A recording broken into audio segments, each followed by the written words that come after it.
Pala ulikuwa na utulivu wa kutisha. Nyota zilimetameta juu ya anga, zikionekana kana kwamba zilikuwa mashahidi wa siri kubwa zilizokuwa zikifichwa ardhini. Barabara nyingi zilikuwa tupu, magari machache tu yakipita kwa hofu, madereva wakiepuka kuangaliwa kwa macho ya askari waliokuwa wameenea kila kona. Jiji lilikuwa limefunikwa na woga wa kimya, kimya ambacho hakikuwa cha kawaida, kimya kilichokuwa na uzito, kimya kilichokuwa na sauti yake.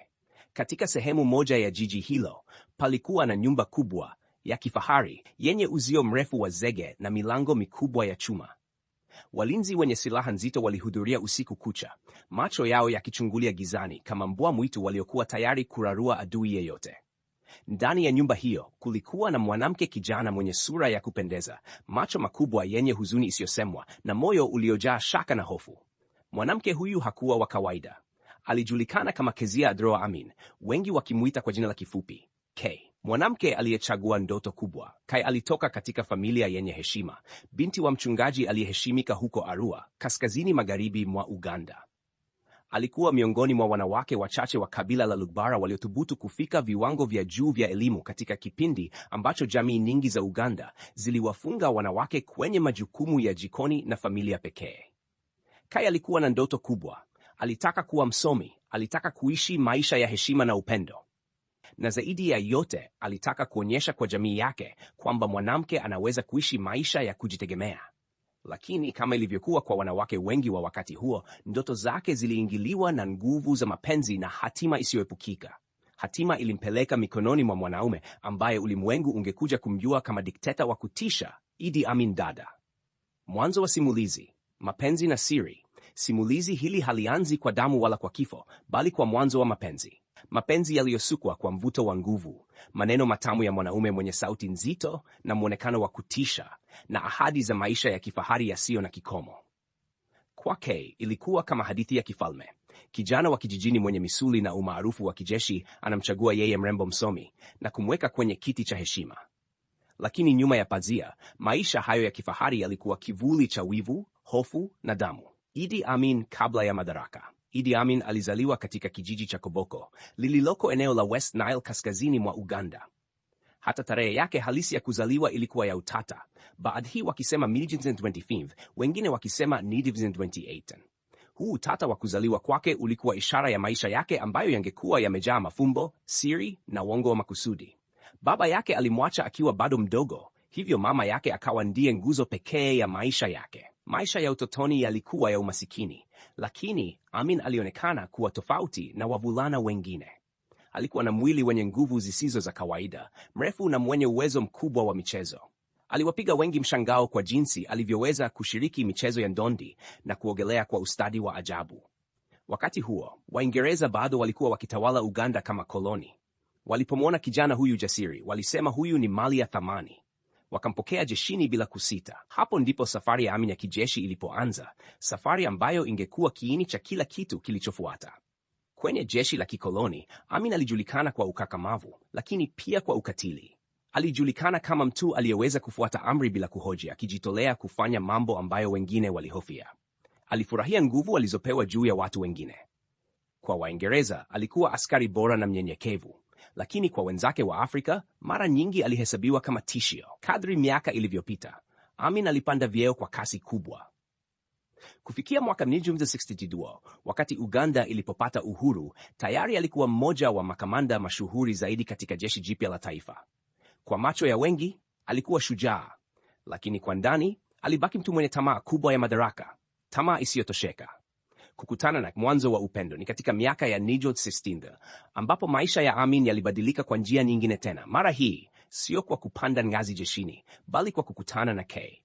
Kai alikuwa kijana wa kuvutia, mwenye sura ya kuvutia, tabasamu lililoweza kumfanya mtu ahisi amani, na akili ya kipekee iliyoendana na elimu yake.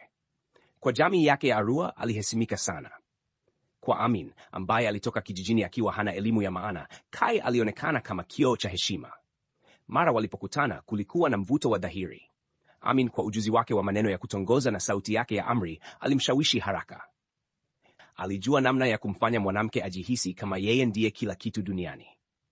Kai, kwa upande wake, aliona ndani ya Amin mchanganyiko wa nguvu na fursa, mwanamume ambaye angeweza kumweka kwenye nafasi kubwa ya kijamii. Mapenzi yao yalikuwa ya haraka, yenye nguvu na yenye msisimko. Walipoamua kuoana, maisha ya Kai yalikumbwa na mabadiliko makubwa. Aliingia kwenye ulimwengu wa kifahari. Magari ya kifahari yalikuwa yakimsubiri kila mara, nyumba kubwa zenye samani za kifalme, walinzi waliomzunguka kila sehemu, na heshima kutoka kwa watu waliomwogopa mumewe. Kwa macho ya wengi, Kai alikuwa mke mwenye bahati, lakini nyuma ya ukuta wa dhahabu, maisha yake yalikuwa na majeraha ya siri. Ndoa yenye vurugu za kimya. Kwa mwanzo, Kai alijaribu kuamini kwamba maisha ya kifahari na heshima yangemletea furaha ya kweli. Lakini kadri muda ulivyopita, aliona sura halisi ya ndoa yake.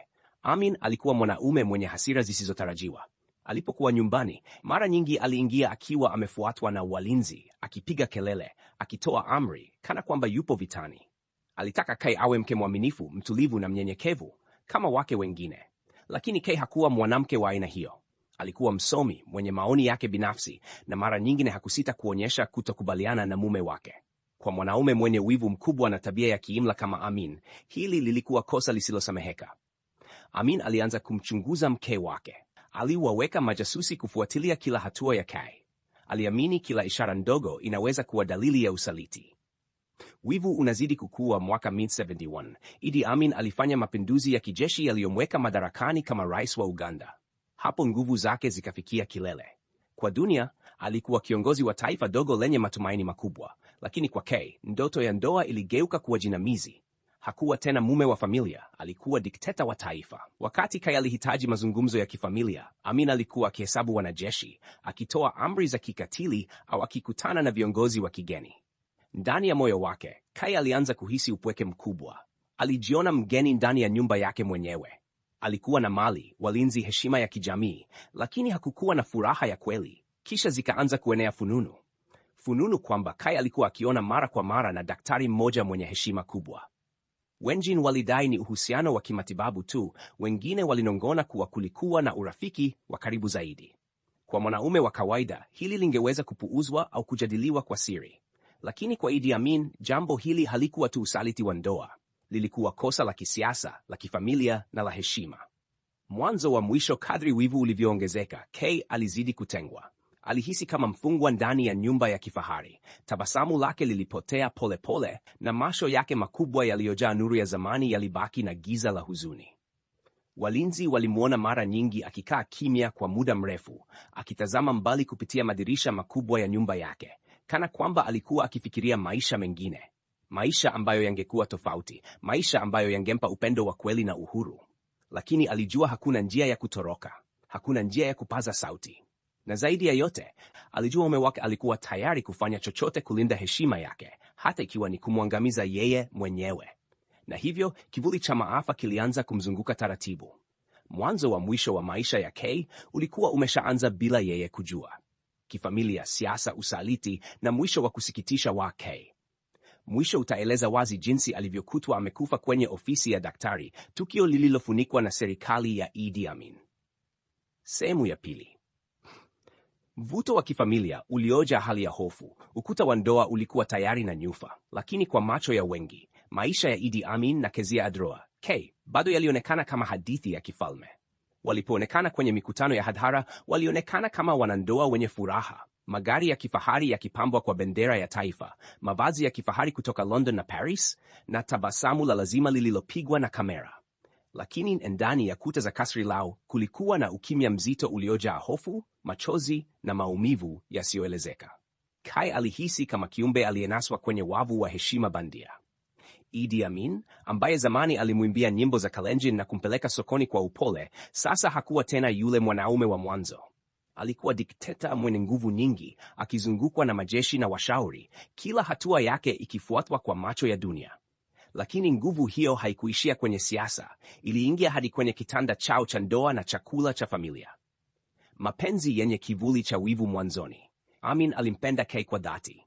Alimnunulia zawadi, akimpeleka kwenye safari za kifahari na mara nyingi akimsifia hadharani. Lakini mapenzi yake yalikuwa na kivuli cha wivu. Amin hakuwa mwanaume wa kushiriki, alikuwa mwanaume wa kumiliki. Kai hakuwa huru kuvaa alivyotaka, kuzungumza na yeyote bila ridhaa yake, au kutembelea ndugu zake bila ruhusa. Marafiki wake walijua kwamba kila urafiki nao ulikuwa hatarini, kwa sababu jicho la Amin lilikuwa likiwachunguza kila wakati. Wakati wowote Kay alipocheka na mwanaume mwingine, hata ndugu yake wa karibu, Amin aliona ni dalili ya usaliti. Wivu huu ulikuwa sumu iliongezeka kila siku. Siasa zilizovunja familia. Kadri Amin alivyozidi kuwa rais wa Uganda baada ya mapinduzi ya Midini, ndivyo maisha ya familia yake yalivyokuwa magumu. Kay alipoteza uhuru wake zaidi. Siku moja, Amin aliporudi kutoka mkutano wa baraza la mawaziri, alimkuta Kay akizungumza na kaka yake. Ghafla akakasirika, akimtuhumu kaka huyo kwa kuchochea mkewe. Bila huruma, alimfukuza mara moja. Kay alibaki akilia kimya, akishindwa kuelewa kwa nini mume aliyempenda sasa alikuwa akiona maadui ndani ya familia yake mwenyewe. Kadri cheo chake kilivyopanda, marafiki wa Kay walipungua. Watu waliogopa kuja nyumbani kwake. Hata simu ilihesabiwa kama kosa. Alibaki mfungwa ndani ya kasri la kifahari lililokuwa limezungukwa na bunduki. Watoto chini ya kivuli. Kay na Amin walikuwa na watoto, na maisha yao pia yaliathiriwa na kivuli cha hofu. Wakati mwingine Amin aliwachezea kwa furaha, aliwabeba mabegani, akiwachezesha kwa filimbi ya kijeshi.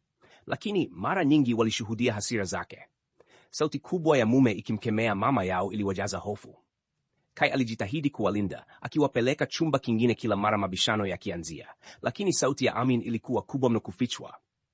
Watoto walimpenda baba yao, lakini walimwogopa zaidi. Utupu wa kifahari. Wakati ulimwengu ulimwona Amin akivaa medali za kijeshi na kupokea heshima, Kay aliona ukweli wa ndani. Mikufu ya dhahabu, nguo kutoka Paris na magari mapya hayakufuta machozi yake. Zawadi zilikuja mara nyingi baada ya majeraha, baada ya matusi, baada ya ukali, baada ya mabishano makubwa. Amin alirudi na zawadi, lakini zawadi hizo hazikuweza kufuta maumivu ya moyo wake. Mwanzo wa farakano.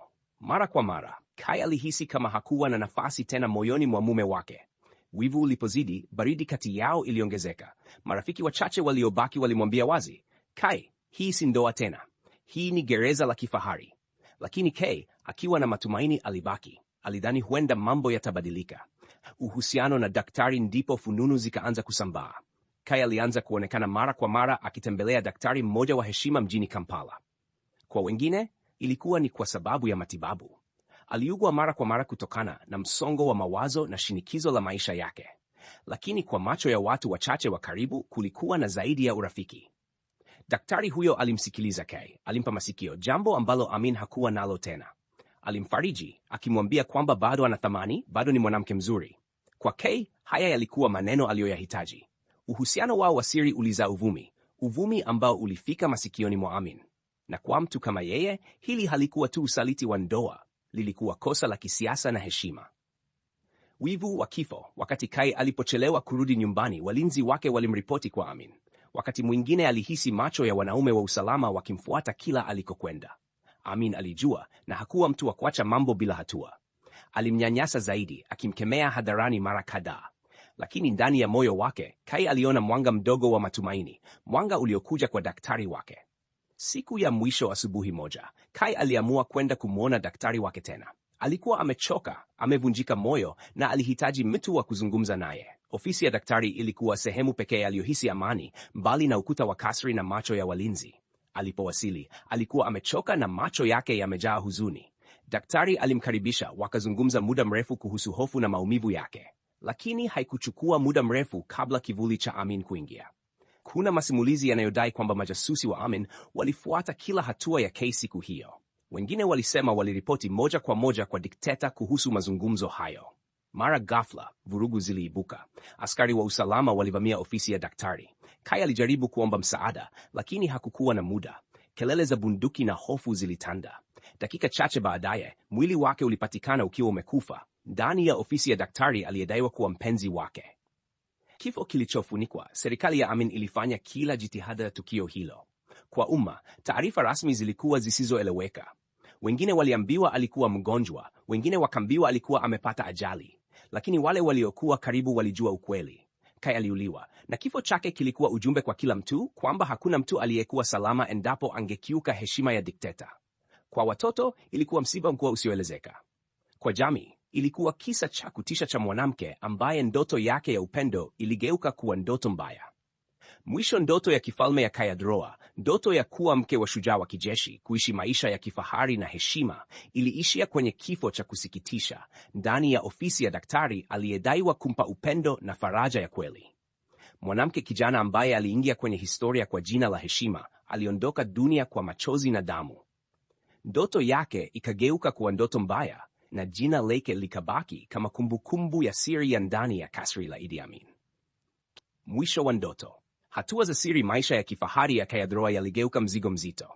Hakuwa tena msichana aliyejawa na ndoto, bali mke wa dikteta aliyemfanya kuwa mfungwa wa hisia na hofu. Ndani ya moyo wake kulikuwa na pengo kubwa lililozidi siku baada ya siku. Ndipo pale alipoanza kutafuta faraja nje ya ndoa yake.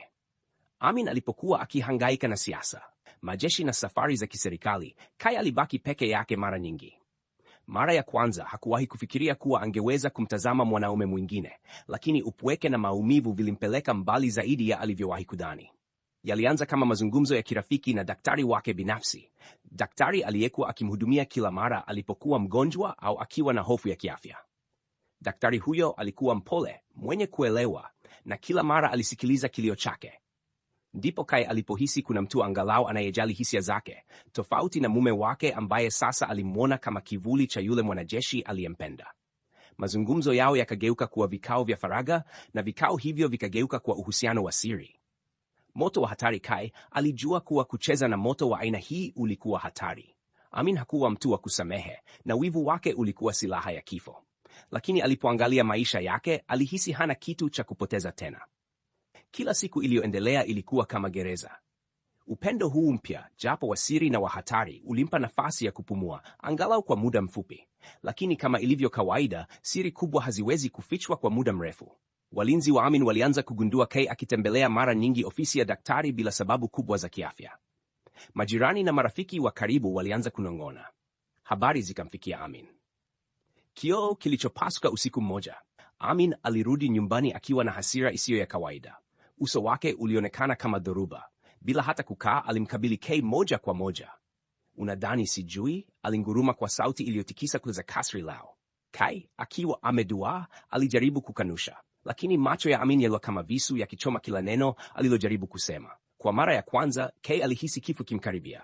Hasira ya Amin haikuwa ya kawaida, lakini badala ya kuchukua hatua papo hapo, alimwacha akining'inia kwa hofu. Hiyo ndiyo ilikuwa staili ya Amin, kutesa kwa hofu kabla ya adhabu. Kuanzia siku hiyo, maisha ya Kay yalibadilika kabisa. Hakukuwa tena na uhuru hata wa dakika moja. Walinzi walichunguzwa zaidi, simu zake zikafuatiliwa, na kila hatua yake ilihesabiwa.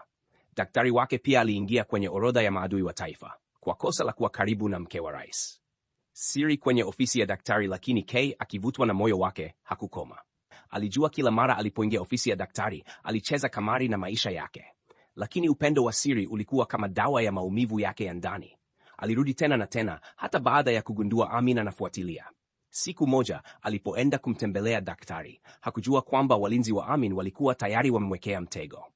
Walimwona akiingia na taarifa zilifika moja kwa moja kwa rais. Hiyo ndiyo ikawa mara ya mwisho dunia ilimsikia Kay akiwa hai. Siku ya mwisho ilionekana kama siku ya kawaida ya uchunguzi wa kiafya. Kay aliketi kwenye kiti cha daktari akizungumza naye kwa sauti ya upole. Lakini kabla ya kikao kumalizika, walinzi waliovamia ghafla waliingia ndani ya ofisi hiyo. Wakamshika Kay, wakamvuta kwa nguvu. Macho yake yalijawa hofu, akijua mwisho umefika. Daktari alijaribu kuingilia kati, lakini naye alifungwa mikono. Walinzi waliripoti moja kwa moja kwa Amin. Na huko kasri la kifahari, dikteta alitabasamu kwa uchungu. Upendo, wivu na hasira vilikuwa vimechanganyika, vikizalisha uamuzi wa kikatili. Habari rasmi zilizotolewa kwa umma zilidai Kay alifariki ghafla kutokana na matatizo ya kiafya akiwa ofisini kwa daktari wake. Lakini waliokuwa karibu na mfumo wa usalama walijua ukweli mchungu. Aliuawa kimya kimya ili kufuta doa katika hadithi ya kifamilia ya Amin.